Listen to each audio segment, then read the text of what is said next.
In this gerrymandering series, we have been looking at how each state's congressional districts get drawn. We've started from the small states and are working our way up, but as we've already seen, some states do draw their lines as fairly as possible, while other states, people get underrepresented. When the legislature draws the map in a partisan manner, it harms the electoral process. This is why I've created this video series, to spotlight these problems and ask for your help in fixing it. Together we can fight gerrymandering and voter suppression. Please go to stopthecoup.liberaldan.com and contribute as little as $5 to help put the power back where it belongs, with the people. And now we will take a look at the 5-seat states and see how these lines are drawn. When we left off, the GOP had a 3-seat advantage in the House nationwide. First up is Oregon. The Republicans got 1 seat with much of the rural areas, and the other 4 belong to Democrats.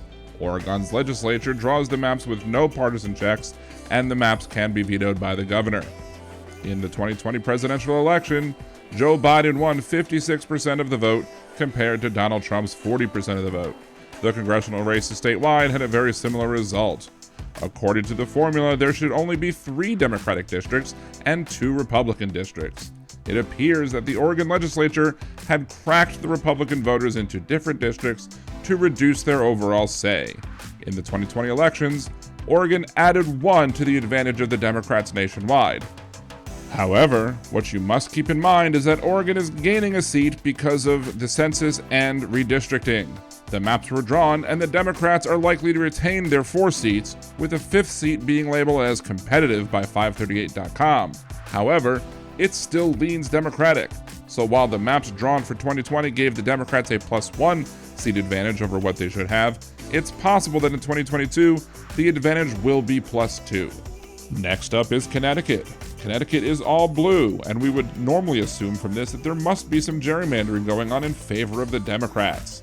The congressional lines are drawn by the legislature, but do require a 2/3 majority vote in each chamber to pass. If the legislature can't make a new map, a bipartisan commission is formed. The Republicans do have over 1/3 of the members in the House and would be able to block any unfairly drawn lines.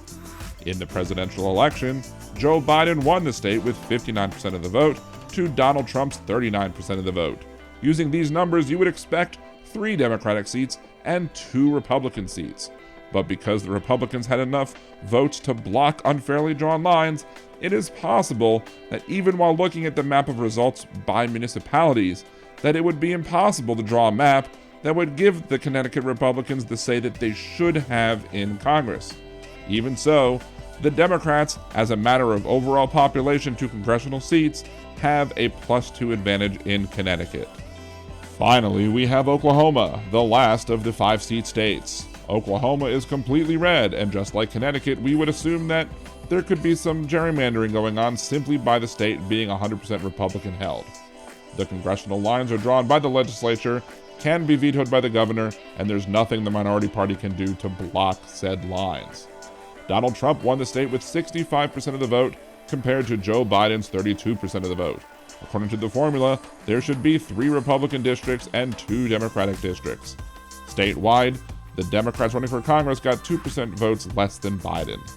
If you look at District 5 of Oklahoma, you can see that it was a tight race and the Republicans did gain a seat in 2020. However, this only served to increase the GOP advantage in the state by +1 to +2 in favor of the Republicans nationwide, canceling out the advantage the Democrats got from Connecticut.